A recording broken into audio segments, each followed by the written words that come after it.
Hello friends, कैसे हैं आप लोग। उम्मीद करता हूँ आप सब लोग बाखैरियत होंगे, ठीक ठाक होंगे। मैंने अभी जो लास्ट रिकॉर्डिंग की थी वो स्टैंडर्ड ऑपरेटिंग प्रोसीजर को एक्सप्लेन किया था और हमने मिलके समझा था कि स्टैंडर्ड ऑपरेटिंग प्रोसीजर क्या होते हैं, उसके एडवांटेजेस क्या होते हैं और उस पे कंप्लाइंस करके हम किस हद तक अपने आप को प्रोडक्टिव बना सकते हैं। ठीक है, आज मैं उसी टॉपिक को थोड़ा सा आगे बढ़ाऊंगा और अपने बहुत ही फेवरेट टॉपिक और सब्जेक्ट को लेते हुए यानी सेल्स को लेते हुए अब मैं बोलूँगा कि सेल्स को लेते हुए मैं स्टैंडर्ड ऑपरेटिंग प्रोसीजर्स पे काम करता हूँ। सही है। एक साहब हैं, वो कहते हैं कि मेरी प्रोडक्ट तो बहुत अच्छी है और मेरी प्रोडक्ट में तो कोई प्रॉब्लम ही नहीं है, वो तो मार्केट में हिट हो सकती है, बस शर्त कि मेरी ये सेल बुकर और ये सेल मैनेजर जो है ये वक्त पर काम करें और काम पे तवज्जो दें तो सब कुछ हो सकता है। और बुकर बेचारे पे प्रॉब्लम आती है कि अगर ये बुकर मेरा अपना पूरा टाइम प्रोडक्टिव दे दे ना तो मेरी सेल जो है वो बूस्ट हो सकती है, लेकिन चूंकि ये काम नहीं करते तो ये प्रॉब्लम आती है। अब देखिए प्रॉब्लम कहाँ पर है कि हमें पता ही नहीं है जो उसके मेजर टूल्स हैं। सबसे पहली चीज, डिमांड फोरकास्टिंग। डिमांड फोरकास्टिंग की कोई एसओपी है आपकी?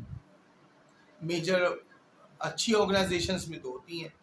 जब तक सेल्स का मेन टूल डिमांड फोरकास्ट, जिसके जरिए सेल्स को पता होता है कि किस सीजन में, किस लम्हे में, किस पीरियड के अंदर उन्होंने किस किस प्रोडक्ट को अच्छी तरीके से लेके चले थे और कस्टमर की रिक्वायरमेंट क्या रही थी, उसको हम कहते हैं डिमांड। उससे हम अखज़ करते हैं जो डेटा, उसको हम कन्वर्ट करते हैं फोरकास्ट के अंदर। सही है।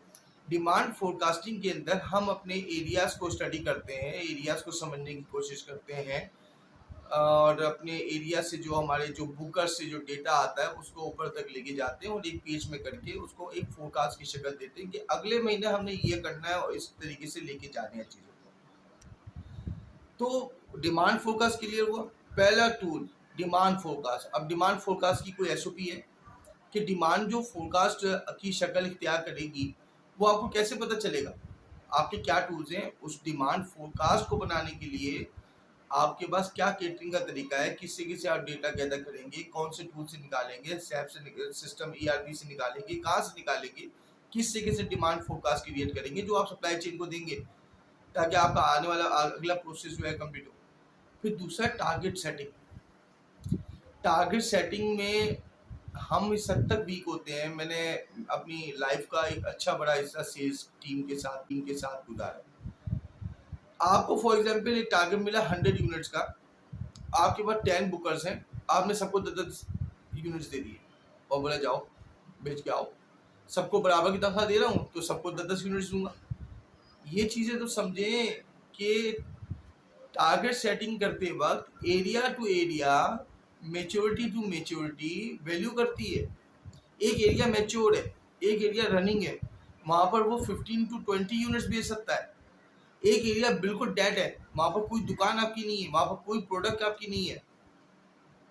आपने क्या किया? आपने 10 बुकर्स को, जो कि आप बोलते हो कि मैं बराबर की तनख्वाह देता हूँ, तो सबको बराबर की टारगेट सेट कर दोगे। यहाँ पर आपका एसओपी फेलियर। आपके पास कोई एसओपी नहीं थी। आपके पास 100 यूनिट्स का ऑर्डर टारगेट आया, आपने ओके सर 10 बुकर्स हैं, सबको 10 10 यूनिट दे दी।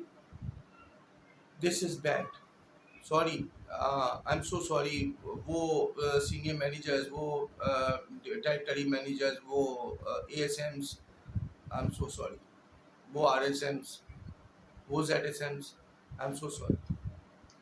आपको ये चीज़ समझनी है कि किस एरिया को मैंने ज़्यादा टारगेट देना है और किस एरिया के अंदर कम टारगेट हो। अब इसका कसूरवार कौन ठहरता है? बेचारा सेल बुकर। सेल बुकर तो कोशिश कर रहा है, वो जान मार रहा है। आपके अंदर, आपके सिस्टम के अंदर प्रॉब्लम है। आपने ये चीज़ जस्टिफाई नहीं की या ये चीज़ अभी तक महसूस ही नहीं की कि किस एरिया को किस निगाह से देखना है आपने। आपकी डिमांड फोरकास्ट एक्यूरेट नहीं, आपके सेल्स बूस्ट नहीं हो सकती। आपका टारगेट सेटिंग सेट नहीं, कुछ नहीं हो सकता। आप अच्छे अच्छे रिसोर्सेज अपने हाथ से खो दोगे। अगर मैं कराची पाकिस्तान में रहता हूँ, मैं अगर अपनी बात करूँ, मेरी एक कन्फेक्शनरी की एक प्रोडक्ट लेता हूँ मैं, और मैं लियाकताबाद में जाता हूँ और मैं कोई अननोन नोन जो है वो इंडस्ट्री नहीं हूँ, मैं एक लोकल इंडस्ट्री हूँ, शकूर इंडस्ट्रीज, शकूर कन्फेक्शनरी। अब लियाकताबाद में तो शकूर कन्फेक्शनरी बिक गई, आपने मुझे दिया था, मैंने आपको जाके 10 यूनिट्स बेच के आ गया अपने मंथ के अंदर।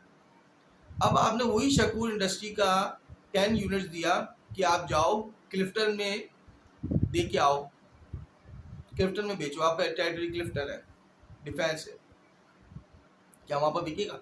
नहीं बिकेगा। अगर वहां का बुकर आपको 2 यूनिट्स की भी सेल देता है तो ये उसकी बहुत बड़ी अचीवमेंट है, आपने ये चीज़ को ओन करना है भाई, आपने ये चीज़ को अंडरस्टैंड करना है। फिर तीसरा, सोशल मीडिया कैंपेन या इस किस्म की कोई आपकी सोशल मीडिया एक्टिविटीज़ की कोई एसओपी है, यहाँ पर आपने फोकस करना है। फिर इसके बाद कौन सा प्रोसेस आता है? आपका ऑर्डर प्रोसेसिंग सिस्टम। आपका ऑर्डर प्रोसेसिंग सिस्टम जो है, क्या उसकी कोई एसओपी है? किस तरह से ऑर्डर लगेंगे, किस तरीके से रिप्लेनिश होंगे, किस तरीके से डीसी बनेगी, किस तरीके से इनवॉइस बनेगी, क्या होगा? आपका सप्लाई चेन मैनेजमेंट इतना एफिशिएंट, इतना प्रोडक्टिव है जो आपकी ना मांगी हुई चीज़ को भी दे दे ऑन 11th और या बहुत ही शॉर्ट पीरियड के अंदर। सॉरी, सप्लाई चेन की अपने अपने मैटर्स होते हैं, मैंने आपको पिछली क्लिप्स के अंदर, अपनी वीडियोस के अंदर बताया था कि सप्लाई चेन की क्या क्या प्रॉब्लम्स होते हैं, और उनकी सबसे बड़ी प्रॉब्लम ही फोरकास्ट होती है। फोरकास्ट डिविएशन सप्लाई चेन के लिए सबसे बड़ी प्रॉब्लम है। या तो वो मार्केट में बैग ऑर्डर खड़ा कर देते हैं सप्लाई चेन की तरफ से, या फिर वो इंटरनली एक्सेस इन्वेंट्री जमा कर देते हैं। तो ये सप्लाई चेन का सबसे बड़ा मसला है। कहाँ से शुरू होगा? Demand forecast. चले, आपका ऑर्डर प्रोसेसिंग सिस्टम भी बहुत अच्छा है। फिर उसके बाद आगे बढ़ते हैं। आगे क्या? आगे आपका जो कस्टमर है, अगर उसके प्रोडक्ट में कोई डिफेक्ट आ गया तो आपकी रिटर्न पॉलिसी, रिटर्न एसओपी क्या है? आपकी रिटर्न एसओपी है कोई बनी हुई जो आपको तरीका बताए ताकि कस्टमर सेटिस्फेक्शन हट ना हो? घबराए नहीं, अभी और भी चीज़ें। तो एक तो मैटर ये हो गया। फिर कस्टमर सेटिस्फेक्शन यानी रिटर्न प्रोसेस का जो आपका तरीक़ेकार है, वो अगर उसकी कोई अच्छी सी एसओपी बनी हुई है जो कि कस्टमर को रिटेन करने के लिए है और कंपनी के नुकसान भी ना हो लेकिन कस्टमर भी रिटेन रहे, तो फिर तो आप फायदे में। अगर कुछ नहीं है तो आप अपने अच्छे कस्टमर्स को भी खो देंगे। फिर आ जाएं आप, एक और चीज़, क्या आपकी लॉयल कस्टमर की कोई एसओपी है कि जो कस्टमर आपसे रूटीनली माल ले रहा है तो उसके लिए आप क्या बेनिफिट दे रहे हैं? आपका कस्टमर आपका डिस्ट्रीब्यूटर हो सकता है, जो आपका बहुत अच्छा डिस्ट्रीब्यूटर है, जो आपको कम से कम नुकसान में, डैमेजेस में, क्लेम में आपकी सेल्स को बढ़ाता चला जा रहा है हर महीने अपनी कोशिशों से, अपनी पीआर से। तो आपने उसके लिए कुछ बेनिफिट सकें, उसकी कोई एसओपी है कि साल के अंदर इवेल्युएट करेंगे हम अपने पूरे एरिया के, पूरे कंट्री नेशन वाइड, जो हमारा सबसे अच्छा डिस्ट्रीब्यूटर होगा, हम पूरे कंट्री नेशन वाइड जो हमारा सबसे अच्छा डिस्ट्रीब्यूटर होगा, हम उसको ये इनाम देंगे, या हम उसके लिए ये काम करेंगे, उसके वहाँ के लड़कों के लिए, टीम मेंबर्स के लिए, उस टीम के लिए ये काम करेंगे। अगर नहीं है कोई एसओपी तो फिर क्या हो रहा है? डिमोटिवेशन। आपके पास ट्रेनिंग एंड डेवलपमेंट का कोई एसओपी है कि आपने अपने नीचे के जो लड़के हैं, बुकर्स हैं, एएसएम्स हैं, टेरिटरी मैनेजर्स हैं, उनकी ट्रेनिंग एंड डेवलपमेंट में कुछ काम किया, उसके लिए कोई एसओपी बनाई है आपने? अगर आप ये सोच रहे हैं कि वो जो सीख के आए थे वही आपको बस अपना ही सीखा हुआ देते रहेंगे तो कब तक? दिन ब दिन नई चेंजेस आ रही हैं, नई चीज़ें आ रही हैं, कब तक आखिर ऐसा होगा कि आप जो है वो उनके दिमाग पे चलते रहेंगे, वो अपनी जहानत को इस्तेमाल करते रहेंगे, उन्हें मॉडर्न टेक्नोलॉजी सीखने का हक नहीं है? उनके लिए कोई एसओपी है आपके पास कि हम जो है अपने टेरिटरी मैनेजर्स, सेल मैनेजर्स और अपने डेली बुकर्स के लिए ये ट्रेनिंग है, ये मॉड्यूल है, हम इनको सीखें? जब सिखाएंगे तो फिर वो आपके लिए प्रोडक्टिव होंगे, वो आपसे लॉयल भी होंगे, फिर वो जान भी मारेंगे, कोशिश भी करेंगे आगे। आप इस होल से बाहर निकलें कि मैं जो हूँ वही सब कुछ हूँ। सॉरी, सेल्स आपका दिल है, अगर सेल्स के अंदर आपने जान नहीं मारी, सेल्स को आपने प्रोडक्टिव नहीं किया, डेवलप नहीं किया, ट्रेन नहीं किया, तो सेल्स ही तो सब कुछ है भाई। सेल्स नहीं करेगा सेल्स अपनी, तो फिर किस तरीके से आपका कंपनी का एक्सपेंसेस, आपका प्रॉफिट, ये वो सारे मामला तो धरे के धरे रह जाएंगे।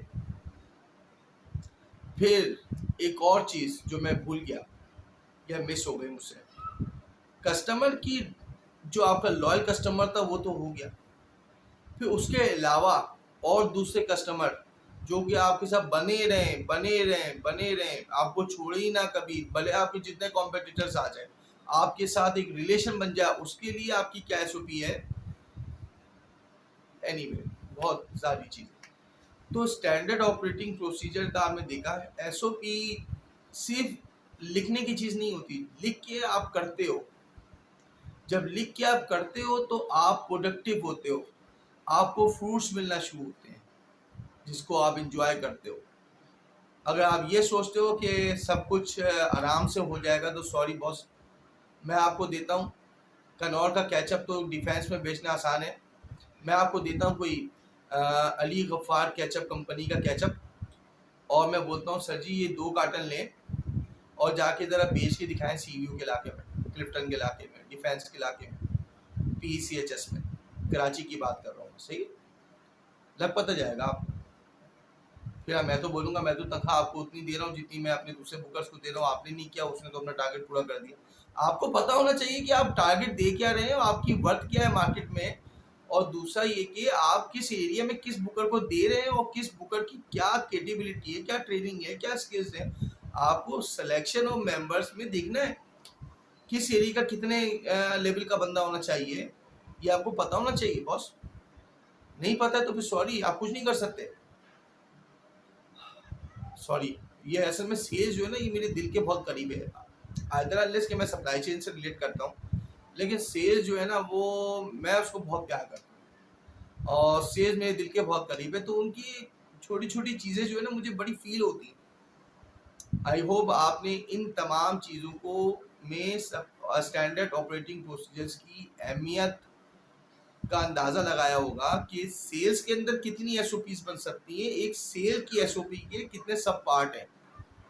अगर आप इनको पूरा कर लेंगे तो इंशाल्लाह आप जो है तरक्की करेंगे भाई। ठीक है, अपना बहुत ख्याल रखिएगा, दुआ में याद रखिएगा। बहुत शुक्रिया, अल्लाह हाफ़िज़।